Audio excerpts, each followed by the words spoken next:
संघर्ष करो, यूथ कांग्रेस साथ है, पवन सेना की संघर्ष करो, यूथ कांग्रेस साथ है।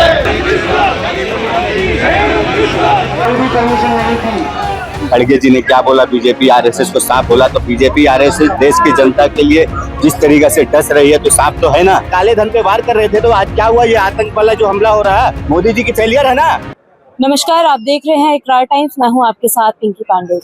देश के 4 राज्यों में आने वाले समय में चुनाव होने वाले हैं, जिसके बाद राजनीति में हलचल है। हलचल इस वजह से है क्योंकि पक्ष विपक्ष आपस में राजनीति कर रहे हैं, आपस में बयानबाजी के बाद धरने प्रदर्शन हो रहे हैं और कई तरह की बातें। कांग्रेस ने आरोप लगाई हेमंत बिश्व शर्मा जो हाल ही में मुख्यमंत्री है असम के, उनकी बीवी के ऊपर कि 3 तरह के पासपोर्ट लेके हेमंत बिश्व शर्मा की बीवी उनके पास है, जिसके बाद क्लैरिफिकेशन आई।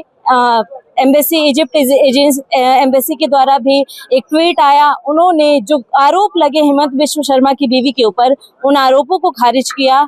और इसके साथ साथ कांग्रेस के राष्ट्रीय अध्यक्ष मल्लिकार्जुन खड़गे ने कई ऐसे बयान दिए, जिसके बाद गुजराती हो या आरएसएस बीजेपी लगातार उसके ऊपर विरोध दायर करते नजर आ रहे हैं। अभी यहाँ पर आप देखेंगे आईवाईसी के द्वारा ये प्रदर्शन था, सामने हमारे उदयभानु चीब है जो यहाँ प्रदर्शन करने आए थे। उसके बाद इन लोगों को इजाजत के वजह से यहाँ से निकाला गया है। यहाँ पे कुछ आईवाईसी के जो कार्यकर्ता उनसे जुड़ेंगे। आप प्रदर्शन में आए थे? यस। क्यों आए थे? बुलाया गया था। किसने बुलाया था? इसके संग आया था। आपने बुलाया था भैया? जानते थे क्या मामला है? आप प्रदर्शन में आए थे? हाँ जी, हाँ जी, प्रदर्शन में आए थे। प्रदर्शन में क्या मामला है? मामला खड़गे जी को अपमान किया, पता तो आपको। खड़गे जी का अपमान किया, दलित विरोधी अपमान किया। हेमंतो चोर है, हेमंतो ने जो घोटाले किया दुबई में और क्या दुबई में मकान बनाया। जाओ दुबई देख के आओ, बुर्ज खलीफा में। अच्छा, क्या अपमान किस प्रकार से किया? खड़गे जी को उल्टा सीधा कहा है, ये नहीं देखा आपने? उल्टा सीधा क्या कहा है? मैडम आप देख लो ना वीडियो पे। याद है कुछ आपको? नहीं मैडम, मुझे इसकी याद नहीं है, कुछ भी नहीं याद? नहीं मैडम। और जो खड़गे जी ने बीजेपी और आरएसएस को बोला कि सांप है, वो याद है आपको? जी। तो पूछो जाके। तो उसके ऊपर कोई आप लोग ने कहना चाहेंगे? आगे अध्यक्ष जी बताएंगे कि जिस तरीके से आप बोल रही हैं, ये खड़गे जी ने क्या बोला, बीजेपी आरएसएस को साफ बोला, तो बीजेपी आरएसएस देश की जनता के लिए जिस तरीके से डस रही है तो साफ तो है ना। आरएसएस बीजेपी साफ ही है, नाग है वो जो डस रही है हिंदुस्तान की जनता। जो आरएसएस के कार्यकर्ता कोई भी ऐसी स्थिति होती है उसमें समाज सेवा करने पहुंचते हैं, तो क्या साफ वाला काम करते हैं? मुझे बता दीजिए कब कहाँ पे आरएसएस और बीजेपी के समाज सेवा काम किए हैं? देश में किसी भी हिस्से में यदि इस प्रकार की घटनाएं देखने को मिलती है जहाँ पर सेवा की जरूरत है, उसमें आरएसएस का नाम सबसे आगे। नहीं, मुझे बताइए ना, आता है नाम सिर्फ आता है ना, लेकिन काम इसका कहाँ पे मुझे दिखा दीजिए। कोविड से लेके नोटबंदी से लेके कहीं पे भी नोटबंदी में आरएसएस क्या करती? मतलब जिस तरीके से लोग मर रहे थे अपने लाइन में पैसा लेने के लिए, अपने पैसे को लेने के लिए। काले धन पे वार करेंगे तो क्या थोड़ी सी लाइन नहीं झेल सकते? मुझे ये बताइए, काले धन पे वार कर रहे थे तो आज क्या हुआ, ये आतंक वाला जो हमला हो रहा है क्यों हो रहा है? मोदी जी की फेलियर है ना, भारत सरकार की फेलियर है ना, आरएसएस की फेलियर है ना।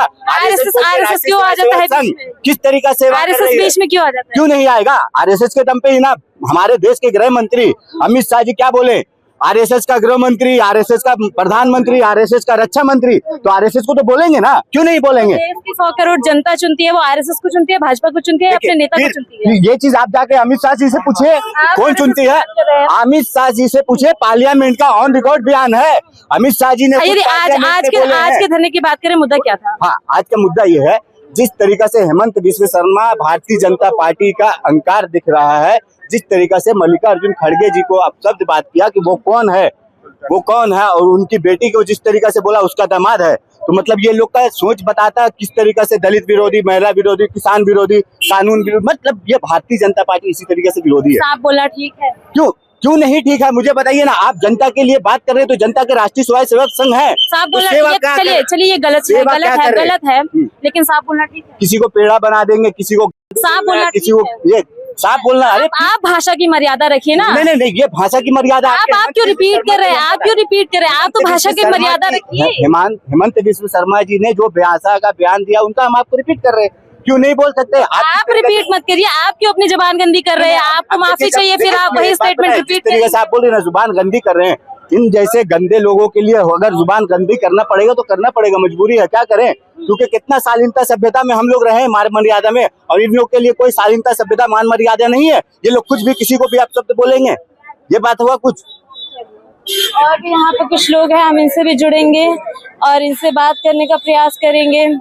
प्रोटेस्ट में आए थे भैया, प्रदर्शन में आए थे हम? हाँ, प्रदर्शन में। क्या मामला था? मामला का पता नहीं। तो कैसे, देखिए मामला इनको नहीं पता। और भी यहाँ पे कुछ प्रदर्शनकारी होंगे, हम इनसे भी जुड़ेंगे। प्रदर्शन में आए थे भैया जी, क्या मामला है? पवन खड़गड़ी जी को जो मतलब खेड़ा जी को रखा ना गिरफ्तार। अच्छा, हो गए गिरफ्तार पवन खेड़ा जी? देखिए यहाँ पे प्रदर्शनकारी अभी भी काफी है, हम इनसे जुड़ेंगे। यूथ कांग्रेस का प्रोटेस्ट था, मामला आपने इन प्रदर्शनकारियों से ही सुना कि क्या मामला था। और भी यहाँ पे जो लोग होंगे आईवाईसी के, हम इनसे जुड़ेंगे और जानने का इनसे ही प्रयास करेंगे कि आज यहाँ पे एकजुट क्यों हुए। प्रदर्शन की अनुमति नहीं थी, इस चक्कर में इनको यहाँ से निकाल दिया गया। अब आप बताइएगा, इन प्रदर्शनकारियों की आपने सुनी, वीडियो के माध्यम से आपकी अपनी क्या राय है कमेंट सेक्शन में जरूर बताइएगा। और ऐसी अन्य खबरों के लिए बने रहिए हमारे साथ। आप देख रहे हैं इकरार टाइम्स, मैं हूं आपके साथ पिंकी पांडे।